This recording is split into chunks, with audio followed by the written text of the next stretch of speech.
नमस्कार साथियों, मैं हर्षित मौजूद हूँ आप सभी के बीच में एक ऐसी जानकारी के साथ, एक ऐसी खबर के साथ जिसको जानना न केवल भारतवासियों के लिए बल्कि पूरे विश्व के लोग जहां से भी इसको देख रहे हैं हर किसी के लिए बहुत ही ज्यादा अहम और बहुत ही ज्यादा जरूरी है। वीडियो थोड़ी लंबी हो सकती है साथियों, इसलिए आपसे निवेदन है कि आप इस वीडियो को प्लीज पूरा देखिएगा, फिर आपको समझ में आ जाएगी जो मैं बातें कहूंगा।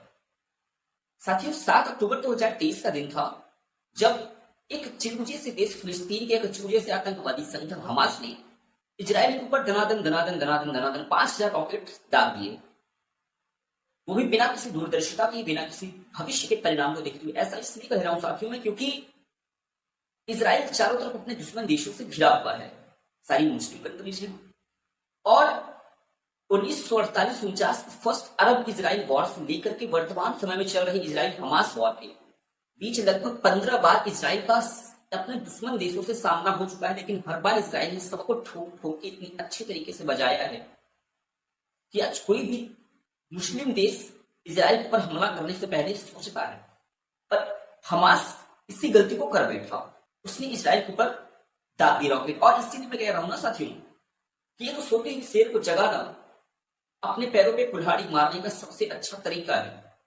अचानक का हमला हुआ था, अचानक के किए गए हमले में इजराइल के लगभग 1200 लोग मारे गए और 250 लोगों को बंदी बना लिया गया। और इतने 250 बंदी बनाए गए लोगों में लगभग सबसे ज्यादा तो इजराइल की महिलाएं, बच्चे और वहां की लड़कियां थी। और आप सभी बहुत अच्छी तरीके से जानते हैं साथियों, ये आतंकवादी महिलाओं, बच्चों और लड़कियों के साथ बेसिकली क्या सलूक करते हैं, ये हम भारतवासियों से अच्छा कोई नहीं जान सकता, क्योंकि हमने भूतकाल में कश्मीर को भी देखा है और वर्तमान में पश्चिम बंगाल को भी देखा है, इसलिए हमसे अच्छी तरीके से इस बात कोई नहीं जान सकता। और फिर क्या था साथियों, जब इसके फलस्वरूप इजराइल ने फिलिस्तीन के ऊपर 67 रॉकेट दाग करके इनको लाल पीला शुरू करना कर दिया, तो भारत में बैठे हुए जो हमदर्द है ना फिलिस्तीन के, और यहाँ पर बैठे हुए जो ये भड़वे लोग हैं, इनके पेट में गुड़गुड़ी मचना शुरू हो गई, चिड़ मचना शुरू हो गया, और इन्होंने भारत में बैठ करके फिलिस्तीन के समर्थन में नारे लगाने लगे, झंडे लहराने लगे, और सोशल मीडिया पे कैंपेनिंग शुरू हो गई फिलिस्तीन के समर्थन में। मैं पूछना चाहता हूं इन सभी कठमुल्लों से, इन सभी हलीउल्लाह वालों से कि जिस तरीके की हमदर्दी इन्हें वर्तमान समय में फिलिस्तीन और गाजा के लोगों के लिए लेकर हो रही है, क्या इन्होंने कभी कश्मीर में कश्मीरी पंडितों के ऊपर हुए अत्याचारों का कभी विरोध किया? कभी इन्होंने उसके खिलाफ खुल करके आवाज उठाई? क्या इन्होंने कभी राजस्थान में कन्हैया लाल के साथ जो घटना घटित हुई, क्या इस विषय में कभी किसी हलीउल्लाह, किसी मौलाना मुल्ले ने एक भी शब्द बोला? क्या कभी किसी सोशल मीडिया पे पोस्ट आई? क्या वर्तमान में जो पश्चिम बंगाल में हो रहा है, क्या कभी किसी मुल्ले ने इस चीज का विरोध किया? वर्तमान में जो वहां पे हिंदुओं पे हो रहा है वो गलत है? या केवल यहां से 8,000 दूर स्थित फिलिस्तीनियों के लिए ही उन सबके मन में दुख दर्द पीड़ा भरी हुई? क्या खरगोन, झांसी, रांची, आगरा, मुर्शिदाबाद वगैरह में जो रामनवमी की शोभा यात्रा में जो पथराव हुआ, क्या कभी भी उस समय कहा कि हम मुस्लिम होने पे आज शर्मिंदा हैं क्योंकि हमारे मुसलमानों ने रामनवमी की शोभा यात्रा पर पत्थरबाजी की? क्या कभी एक शब्द निकला इन लोगों के मुंह से? नहीं। उस समय इन सब के मुंह में नहीं जम गई थी साथियों। आज जब फिलिस्तीन के ऊपर जो है उसके कर्मों के फल उससे मिल रहा है, उसके कर्मों की सजा उससे मिल रही है, तो यहाँ बैठे हुए चिड़ियों के पिछवाड़े में गुब्बारे फूट रहे हैं और उनके लिए एक हमदर्दी जाग रही है कि भारत के अंदर बैठे हुए ये भारत का ही खा रहे हैं, और भारत के ऊपर जब अत्याचार होता है भारत के हिंदुओं के ऊपर, तो इन लोगों के मुंह से कोई शब्द नहीं निकलता। भारत छोड़िए साथियों, ये हमारे वर्तमान समय में जो बॉलीवुड की नगर वधुएं हैं, वर्तमान में बॉलीवुड के जो भड़वे हैं ना कलाकार, इन्होंने अलग ही कैंपेनिंग शुरू कर दी है, ऑल आइज ऑन रफा। आप सब देख रहे होंगे, इसमें सोशल मीडिया पे इसमें इन लोगों ने ट्रेंड करा दिया है।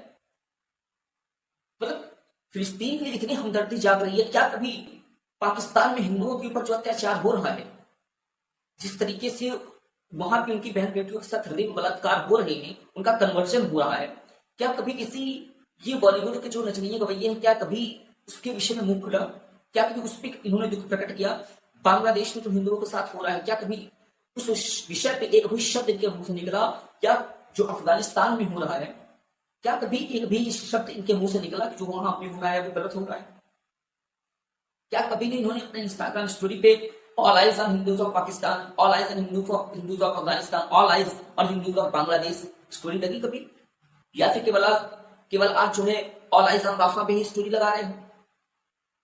भारत दिखाते हो तो भारत में बैठ कर ही भारत के साथ दगाबाजी करते हैं।